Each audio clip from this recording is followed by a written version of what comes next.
আসসালামু আলাইকুম দর্শক, স্বাগত জানাচ্ছি বাংলা সংবাদে। শুরুতেই জানিয়ে দিচ্ছি শিরোনাম। জঙ্গল সলিমপুরকে রাষ্ট্রের ভেতরে রাষ্ট্র হতে দেখেছি, কঠোরভাবে নিয়ন্ত্রণ করা হবে, স্বরাষ্ট্রমন্ত্রী। সলিমপুর কত দূর?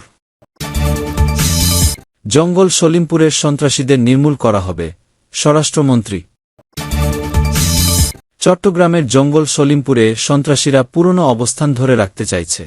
সেখানে তারা যে উদ্ধত্ত আচরণ করেছে, দুঃসাহস দেখিয়েছে, সেটা খুব কঠোরভাবে নিয়ন্ত্রণ করা হবে বলে জানিয়েছেন স্বরাষ্ট্রমন্ত্রী সালাহুদ্দিন আহমদ। আজ মঙ্গলবার দুপুরে পুলিশ সদর দপ্তরে আয়োজিত এক ব্রিফিংয়ে মন্ত্রী এ কথা জানান। পবিত্র ঈদুল আজহাকে সামনে রেখে মহাসড়ক, পশুর হাট ও আইনশৃঙ্খলা পরিস্থিতি নিয়ে সরকারের বিভিন্ন উদ্যোগের কথা তিনি তুলে ধরেন। ব্রিফিংয়ে সম্প্রতি পুলিশ ও র্যাবের ওপর হামলার বিষয়ে এক প্রশ্নের জবাবে স্বরাষ্ট্রমন্ত্রী বলেন, জঙ্গল সলিমপুর সহ অন্যান্য জায়গায় র্যাব ও পুলিশের ওপর যে হামলা হয়েছে সেটা আমরা খুব গভীরভাবে দেখছি। এ বিষয়ে আমরা ব্যবস্থা নিচ্ছি। সেটা খুব শিগগিরই দৃশ্যমান হবে। এ থেকে অনুমান করতে পারি, দীর্ঘ ১৭ বছর দেশে আইনের শাসন ছিল না, দুর্বৃত্তায়নের একটা মহামারী ছিল। জঙ্গল সলিমপুরকে আমরা রাষ্ট্রের ভেতরে রাষ্ট্র হতে দেখেছি। সেটি আমরা আইনশৃঙ্খলা রক্ষাকারী বাহিনীর নিয়ন্ত্রণে আনতে পেরেছি। জঙ্গল সলিমপুরে যৌথ অভিযান হয়েছে, অনেক অস্ত্র উদ্ধার করা হয়েছে, দাগী আসামি গ্রেপ্তার হয়েছে বলে জানান মন্ত্রী। সেখানে পুলিশ একাডেমি, র্যাবের একাডেমি, ক্রীড়া কমপ্লেক্স সহ বিভিন্ন স্থাপনার পরিকল্পনা আছে বলেও জানান তিনি। সন্ত্রাসীদের আড্ডা যেখানেই থাকুক, নির্মূল করা হবে ঘোষণা দিয়ে সালাহুদ্দিন আহমদ বলেন, আমি এখনই পুরো পরিকল্পনা প্রকাশ করতে চাই না, তবে দেশে আইনের শাসন প্রতিষ্ঠা হবে। সন্ত্রাসীদের কোনো অভয়ারণ্য থাকতে দেওয়া হবে না। ঈদের ৭ দিন আগে এবং ঈদের ৭ দিন পর পর্যন্ত নিরাপত্তা ও নজরদারি বাড়ানো হয়েছে বলে জানান মন্ত্রী। সেই হিসেবে জনবল বাড়ানো হয়েছে। মহাসড়কগুলো সার্বক্ষণিক মনিটরিংয়ের আওতায় আনা হয়েছে বলে জানান তিনি। টাঙ্গাইলের সড়ক দুর্ঘটনায় ১৫ জন নিহত হওয়ার ঘটনায় দুঃখ প্রকাশ করেন স্বরাষ্ট্রমন্ত্রী। যাত্রীরা সচেতন থাকলে এ ধরনের দুর্ঘটনা এড়ানো সম্ভব বলেন তিনি। পশুর হাটে জাল নোট ঠেকাতে অনেককে জাল নোট শনাক্তকারী অনেক মেশিন দেওয়া হয়েছে বলে মন্ত্রী জানান। ব্যাংকের পক্ষ থেকেও এগুলো দেওয়া হয়েছে বলেন তিনি। বিভিন্ন ব্যাংকের শাখা এসব জায়গায় তৎপর আছে বলেন তিনি। অনুমোদিত পশুর হাট বন্ধের বিষয়ে সালাহুদ্দিন আহমদ বলেন, অনুমোদিত পশুর হাটের বাইরে যাতে কোনো হাট বসতে না পারে, সেজন্য আমরা যথাযথ ব্যবস্থা নিচ্ছি। যদি কোথাও কোনো অনিয়ম দেখতে পান এবং আমাদের নজরে আনেন, তাহলে আমরা আরও সুষ্ঠুভাবে কাজ করতে পারব। ২৪ ঘণ্টার মধ্যে কোরবানির বর্জ্য অপসারণে ব্যবস্থা নেওয়া হয়েছে বলে মন্ত্রী জানান। এ বিষয়ে সিটি কর্পোরেশন, জেলা প্রশাসন, পৌরসভা সহ সবাইকে নির্দেশনা দেওয়া হয়েছে বলেন তিনি। টোল প্লাজায় দীর্ঘ যানজট কমাতে উন্নত প্রযুক্তিনির্ভর ব্যবস্থা প্রয়োজন বলেন মন্ত্রী। এখন ম্যানুয়ালি টোল আদায় করা হচ্ছে। অনেক দেশে এটা স্বয়ংক্রিয় করা হয়েছে। বিষয়টি নিয়ে সরকার চিন্তা করছে বলে জানান তিনি। সীমান্তে গোলাগুলি পরিস্থিতি নিয়ে স্বরাষ্ট্রমন্ত্রী বলেন, কিছু জায়গায় গোলাগুলির ঘটনা ঘটেছে। পতাকা বৈঠকের মাধ্যমে এগুলো সমাধান হয়। জাতীয়ভাবে উত্তেজনা তৈরির মতো কোনো ঘটনা ঘটেনি, বলেন তিনি। সাভারে প্রকাশ্যে পুলিশের সামনেই মাদক ব্যবসার অভিযোগ নিয়ে এক প্রশ্নের জবাবে স্বরাষ্ট্রমন্ত্রী বলেন, আপনার রিপোর্ট এবং তথ্যটা দেন, আমরা এখনই ব্যবস্থা নেব। নগরের বুকেই যেন এক আলাদা সন্ত্রাসী রাজ্য জঙ্গল সলিমপুর। আর সেই অন্ধকার সাম্রাজ্যের আধিপত্য টিকিয়ে রাখতে এবার সরাসরি রাষ্ট্রের যৌথ বাহিনীর ওপর রাতের আধারে নজিরবিহীন তাণ্ডব চালিয়েছে চট্টগ্রামের সশস্ত্র সন্ত্রাসীরা। এলএমজির মতো ভারী আগ্নেয়াস্ত্রের মুহুর্মুহু গুলি ছুড়ে এবং বুলডোজার দিয়ে গুড়িয়ে দিয়েছে আইনশৃঙ্খলা রক্ষাকারী বাহিনীর অস্থায়ী ক্যাম্প। গুলি ও বোমার শব্দে প্রকম্পিত হতে থাকে সলিমপুর। আইনশৃঙ্খলা রক্ষাকারী বাহিনী যেন সেখানে অভিযান চালাতে না পারে, সে কারণে পূর্বপরিকল্পিতভাবে যাতায়াতের রাস্তা ও কালভার্ট তারা কেটে ফেলে। গত রবিবার গভীর রাতে চট্টগ্রামের কুখ্যাত জঙ্গল সলিমপুরে যৌথ বাহিনীর ক্যাম্পে দুঃসাহসিক এ হামলার ঘটনার পর প্রশ্ন উঠেছে, শান্তি প্রতিষ্ঠা করতে জঙ্গল সলিমপুর আর কতদূর? সংশ্লিষ্টরা বলছেন, ২.৫ মাস আগে প্রতিষ্ঠিত প্রশাসনের নিয়ন্ত্রণকে সরাসরি চ্যালেঞ্জ ছুড়ে দেওয়া এই দুঃসাহসিক হামলা চোখে আঙুল দিয়ে দেখিয়ে দিয়েছে জঙ্গল সলিমপুরে রাষ্ট্রের আইনের চেয়েও কতটা বেপরোয়া হয়ে উঠেছে অপরাধীদের নিজস্ব সংবিধান। র্যাব বিয়োগ-৭ অধিনায়ক লে কর্নেল হাফিজুর রহমান বলেন, সলিমপুরের সন্ত্রাসী বাহিনী ইয়াসিন গ্রুপের সদস্যরা পরিকল্পিতভাবে যৌথ বাহিনীর ক্যাম্পে হামলা চালিয়েছে। ক্যাম্পের সদস্যরা সাহসিকতার সঙ্গে পরিস্থিতি মোকাবিলা করেছে। ইটপাটকেল ও ককটেল বিস্ফোরণে কয়েকজন সদস্য সামান্য আহত হয়েছেন। হামলায় সন্ত্রাসীরা এলএমজি সদৃশ অস্ত্র, দেশে তৈরি অস্ত্র, রাইফেল ও ককটেল ব্যবহার করেছে। চট্টগ্রাম জেলা পুলিশ সুপার মো. মাসুদ আলম বলেন, জঙ্গল সলিমপুর এলাকায় নতুন যে অস্থায়ী ক্যাম্প নির্মাণ করা হচ্ছিল সেটিই ছিল হামলাকারীদের মূল লক্ষ্য।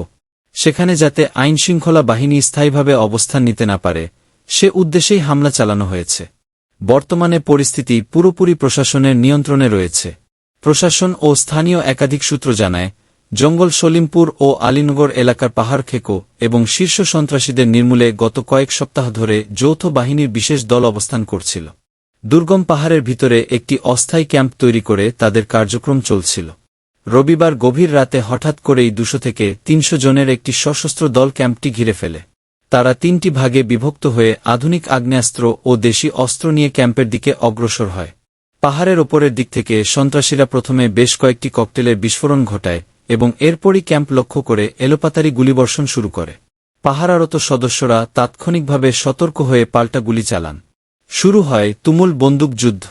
হামলায় সন্ত্রাসীরা এলএমজি ও রাইফেল সহ বিভিন্ন আধুনিক অস্ত্র ব্যবহার করে। দুই পক্ষের মধ্যে কয়েকশো রাউন্ড গুলি বিনিময়ের ঘটনা ঘটে। এর মধ্যেই বুলডোজার দিয়ে অস্থায়ী ক্যাম্পটি গুড়িয়ে দেয় সন্ত্রাসীরা। ভোর 5:30টার দিকে অতিরিক্ত ফোর্স ঘটনাস্থলে পেছালে সন্ত্রাসীরা টিকতে না পেরে গহীন জঙ্গলের দিকে পালিয়ে যায়। সন্ত্রাসীদের ছোড়া ইটপাটকেলে কয়েকজন আহত হন। পরে জঙ্গল সলিমপুরে যৌথ অভিযান শুরু করে প্রশাসন। এ অভিযানে 25 জন সন্দেহভাজনকে আটক করা হয়েছে। তাদের যাচাই বাছাই শেষে প্রয়োজনীয় ব্যবস্থা নেওয়া হবে। বর্তমানে এলাকার পরিস্থিতি স্বাভাবিক রয়েছে এবং যৌথ বাহিনীর সদস্যরা সেখানে অবস্থান করছেন। সামাজিক যোগাযোগ মাধ্যমে কামাল হোসেন নামে এক র্যাব কর্মকর্তার একাধিক ভিডিও ছড়িয়ে পড়েছে, যা সোমবার ভোরে আপলোড করা হয়। ভিডিওতে র্যাব কর্মকর্তা কামাল হোসেনকে বলতে শোনা যায়, আইনশৃঙ্খলা রক্ষাকারী বাহিনী যাতে প্রবেশ করতে না পারে সেজন্য সন্ত্রাসীরা বিভিন্ন স্থানে কালভার্ট ও রাস্তা কেটে দিয়েছে, যাতে আমাদের গাড়িগুলো ভিতরে প্রবেশ করতে না পারে। ওরা মনে করেছে ওদের কৌশলের কাছে আমরা পরাজিত হয়ে যাব, কিন্তু আমরা যে ওদের চেয়ে আরও বেশি কৌশলী সেটা ওরা বুঝতে পারেনি। নগরের মধ্যে আলাদা রাজ্য, চট্টগ্রামের অপরাধের দুর্ভেদ্য সাম্রাজ্য হিসেবে পরিচিত জঙ্গল সলিমপুর। সীতাকুণ্ড উপজেলার দুর্গম 3100 একর পাহাড়ি এলাকা জুড়ে এই অপরাধ রাজ্যের অবস্থান। এলাকাটি নিয়ন্ত্রণ করে ছোট বড় অন্তত 20টি সশস্ত্র সন্ত্রাসী বাহিনী। এসব বাহিনীর নেতৃত্বে রয়েছেন ইয়াসিন মিয়া, কাজী মশিউর রহমান, লাল বাদশাহ, ফারুক, গফুর মেম্বার ও গাজী সাদেক। 2024 সালের আগস্টে ক্ষমতার পট পরিবর্তনের পর এই অপরাধ সাম্রাজ্যে নতুন করে যুক্ত হয়েছেন সীতাকুণ্ড বিএনপি নেতা রোকন উদ্দিন মেম্বার। তিনিও একটি বাহিনী গড়ে তোলেন। পরে রোকন বাহিনীর সঙ্গে কাজী মশিউর, গাজী সাদেক ও গোলাম গফুর বাহিনীর ঐক্য গড়ে ওঠে। কুখ্যাত সলিমপুরে সক্রিয় সন্ত্রাসী বাহিনীগুলো পুরো এলাকাকে বিভিন্ন ব্লকে বিভক্ত করে এ অপরাধ রাজ্য নিয়ন্ত্রণ করে। সেখানে বসবাসরত প্রতিটি বাসিন্দাকে অপরাধী চক্রের দেওয়া বিশেষ পরিচয়পত্র বহন করতে হয়, যা ওই এলাকায় প্রবেশের পাস হিসেবে গণ্য করা হয়। জায়গা বেচাকেনা, ঘর তৈরি, ব্যবসা বাণিজ্য কিংবা জিয়াফত, মেজবান করতে হলেও নিতে হয় এসব রাজাদের বিশেষ অনুমতি। এমনকি প্রতিদিন সন্ধ্যায় নির্দিষ্ট এলাকায় বসে সন্ত্রাসীদের আদালত। সেখানে বাসিন্দাদের নানা তথাকথিত অপরাধের বিচার করা হয়। অভিযোগ রয়েছে, জঙ্গল সলিমপুরের প্রবেশপথে সন্ত্রাসীদের সশস্ত্র পাহারাদার নিযুক্ত থাকে। এ এলাকায় অভিযানে গিয়ে বারবার সন্ত্রাসী বাহিনীর হামলার মুখে পড়তে হয়েছে আইন প্রয়োগকারী সংস্থা ও প্রশাসনের কর্মকর্তাদের। চলতি বছরেই সন্ত্রাসীদের হামলায় র্যাব কর্মকর্তা মোতালেব হোসেন ভূঁইয়া নিহত এবং 3 সদস্য আহত হওয়ার ঘটনা ঘটেছে।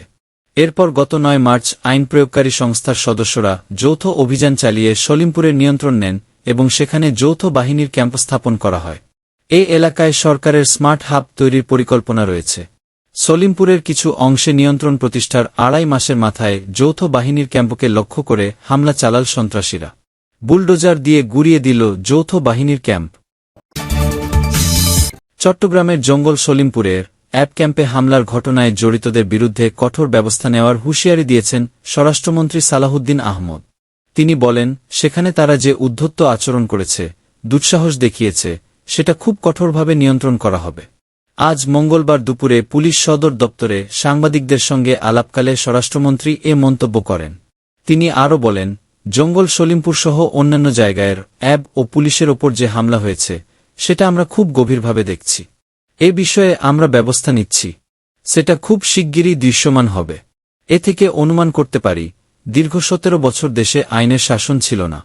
দুর্বৃত্তায়নের একটা মহামারী ছিল।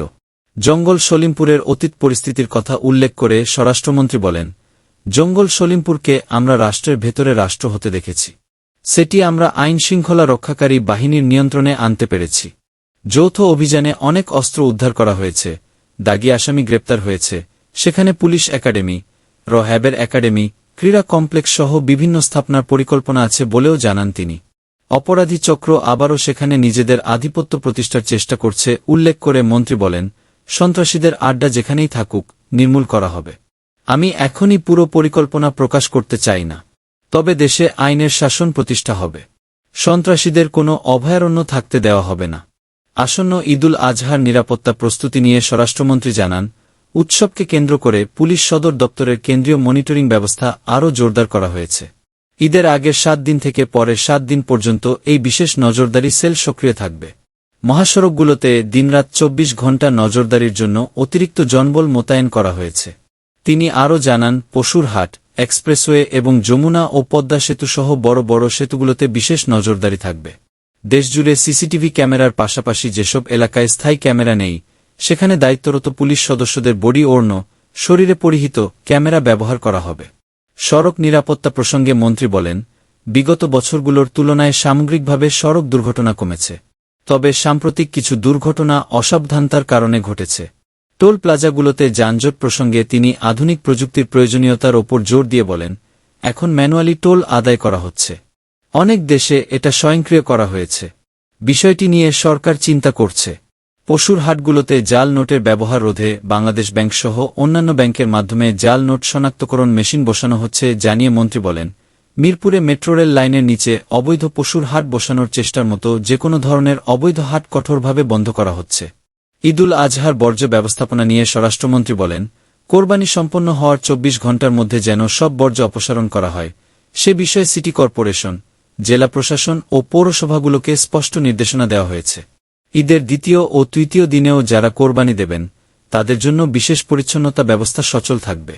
সীমান্তে গোলাগুলির ঘটনা নিয়ে সাংবাদিকদের এক প্রশ্নের জবাবে স্বরাষ্ট্রমন্ত্রী বলেন, এ ধরনের বিষয়গুলো সাধারণত দুই দেশের সীমান্তরক্ষী বাহিনীর, বিজিবি ও বিএসএফ, ফ্ল্যাগ মিটিংয়ের মাধ্যমে সমাধান করা হয়। এটি জাতীয় পর্যায়ের কোনো বড় উত্তেজনা নির্দেশ করে না। লোথনাথ ব্রহ্মচারীর তিরোধান উৎসবের নিরাপত্তা প্রসঙ্গে তিনি বলেন, বাংলাদেশ সাম্প্রদায়িক সম্প্রীতির দেশ এবং এখানে সব ধর্মের স্বাধীন আচার অনুষ্ঠান নিশ্চিত করা হয়। উৎসব সুশৃঙ্খল করতে জেলা প্রশাসন ও পুলিশ প্রয়োজনীয় ব্যবস্থা নেবে। সাভারে প্রকাশ্য মাদক কারবারের অভিযোগের প্রেক্ষিতে তিনি সাংবাদিকদের তথ্য দিয়ে সহযোগিতা করার আহ্বান জানান। তথ্য পাওয়ার 24 ঘণ্টার মধ্যে ব্যবস্থা নেওয়া হবে বলেও আশ্বাস দেন তিনি।